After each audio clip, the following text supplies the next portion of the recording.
کئی سو سال پہلے کی بات ہے۔ ایک ملک میں ایک ظالم بادشاہ رہتا تھا۔ وہ اپنی رعایا کی بھلائی کی کوئی فکر نہ کرتا بلکہ انہیں تنگ کرنے کے لیے نئے نئے بہانے تلاش کرتا رہتا۔ ملک کے لوگ اس سے بہت تنگ آ چکے تھے اور چاہتے تھے کہ کسی رحم دل، انصاف پسند اور محبت کرنے والے بادشاہ کو بادشاہ بنائیں، لیکن اس سے پہلے ظالم بادشاہ سے نجات حاصل کرنا ضروری تھا، جو بہت مشکل کام تھا کیونکہ وہ اتنا ظلم اور جابر تھا کہ کوئی بھی شخص اس کے خلاف آواز اٹھانے کی جرات نہیں کر سکتا تھا۔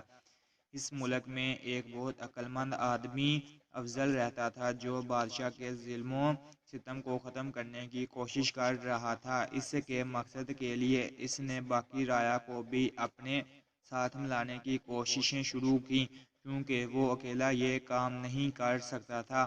اس نے اپنے دوستوں کی محفل میں بادشاہ کو ہٹانے کی بات کی تو اس کے تمام دوستوں نے اس کی ہاں میں ہاں ملائی۔ چنانچہ انہوں نے فیصلہ کیا کہ وہ باقی لوگوں کو بھی ہم خیال بنا کر اپنا مقصد حاصل کریں گے۔ وہ کل 5 دوست تھے، اس لیے انہوں نے باری باری اپنی تجویز پیش کی جن کی مدد سے ظالم بادشاہ سے نجات حاصل کی جا سکتی تھی۔ سب سے پہلے یہ تجویز پیش کی گئی کہ شہر کے معزز لوگوں کے ایک وفد کو بادشاہ کے پاس بھیجا جائے تاکہ وہ اسے سمجھائیں اور ظلم و ستم ختم کر کے نیکی اور انصاف کی تعلیم دیں۔ اس مقصد کے لیے معاشرے کے عامل، فاضل اور نیک لوگوں نے بادشاہ کے پاس جا کر درخواست کی کہ وہ اپنی رعایا کے احرام کا خیال رکھیں اور اپنے کارندوں کو ظلم کرنے سے روکیں، لیکن بادشاہ نے ان کی بات کو بڑے غرور سے ٹھکرا دیا اور کہا کہ وہ اتنا طاقتور ہے کہ اسے انصاف اور رعایا کی بھلائی کی کوئی ضرورت نہیں۔ عقل مند لوگ مایوس واپس آ گئے۔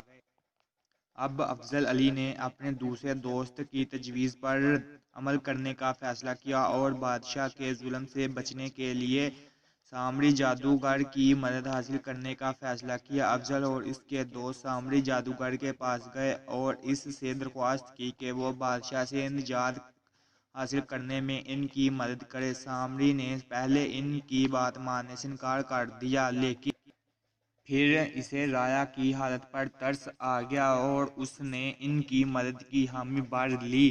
اس مقصد کے لیے سامری جادوگر نے جادو کے 3 پتلے بنائے جن کو کوئی انسان ختم نہیں کر سکتا تھا۔ پتلے مکمل کر کے اس نے بادشاہ اور اس کے ساتھیوں کو ختم کرنے کے لیے بھیج دیا، لیکن اسی دوران بادشاہ کو بھی اس منصوبے کا علم ہو گیا اور اس نے چاغری جادوگر کو جادوئی پتلوں کا مقابلہ کرنے کا حکم دے دیا۔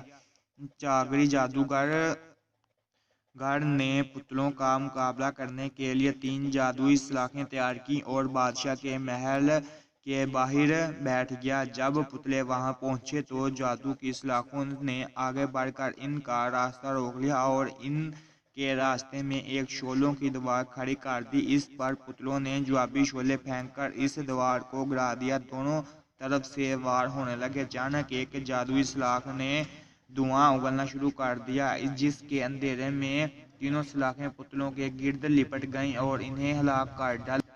بادشاہ کو ختم کرنے کے لیے سامری جادوگر بھی ناکام ہو گیا تھا، اس لیے اب تیسری تجویز پر عمل کرتے ہوئے افضل اور اس کے ساتھیوں نے بم دیو سے درخواست کی کہ وہ اس ظالم بادشاہ سے نجات حاصل کرنے کے لیے ان کی مدد کریں۔ بم دیو بہت مصروف تھا، لیکن رعایا کی پریشانی کا خیال کرتے ہوئے اس نے دیووں کی ایک فوج تیار کی اور بادشاہ کو ختم کرنے کے لیے روانہ ہوئے۔ اس مقصد کے لیے انہوں نے بہت بڑے ہتھیار بھی تیار کرائے تاکہ وہ بادشاہ کی فوج کو اچھی طرح مقابلہ کیا جا سکے۔ جب بادشاہ کو بم دیو کی فوج کی آمد کا پتہ چلا تو اس نے جم دیو کی مدد طلب کی اور بہت سے ہیرے اور جواہرات اور مال و دولت جم کو پیش کر کے روانہ کیا۔ جم نے اتنے جواہرات دیکھے تو فوراً بادشاہ کی مدد کے لیے آمادہ ہو گیا، چنانچہ اس نے بھی دیو کی ایک بہت بڑی فوج تیار کی اور بم دیو کا مقابلہ کرنے کے لیے روانہ ہوا۔ ادھر بم دیو کے ساتھ ایک مشکل آ گئی کہ جب وہ فوج لے کر بادشاہ کی طرف جا رہا تھا تو راستے میں ایک بہت بڑے طوفان نے انہیں گھیر لیا، جس سے بچنے کے لیے بہت سے دیور راستہ بھول گئے، اپنی فوج سے بچھڑ گئے اور بہت سے زخمی ہو گئے، جس سے بابم دیو کی فوج کافی کمزور پڑ گئی۔ اسی دوران انہیں جمجم دیو کی فوج سے لڑائی کرنا پڑی اور بابم دیو کی فوج کم تعداد اور طوفان کے باعث تھکی ہوئی تھی، اس لیے جلدی ہی جمجم دیو کی فوج نے ان پر غلبہ پا لیا۔ بابم دیو اپنی فوج لے کر واپس اپنے علاقے میں چلا گیا۔ افضل اور اس کے ساتھیوں کی یہ کوشش بھی ناکام ہو گئی، اس لیے انہوں نے چوتھی تجویز کے مطابق شکل شلاق جن سے رابطہ کیا اور بادشاہ کے ظلم و ستم سے نجات دلانے میں مدد چاہی۔ شلاق جن خود بھی بادشاہ کے بے نامی اور ظلم سے پریشان تھا، کیونکہ بادشاہ کئی شیر قسم کے جنوں کی سرپرستی کر کے اچھے جنوں کو تنگ کرتا تھا، چنانچہ وہ فوراً بادشاہ کے خاتمے میں مدد دینے کے لیے تیار ہو گیا۔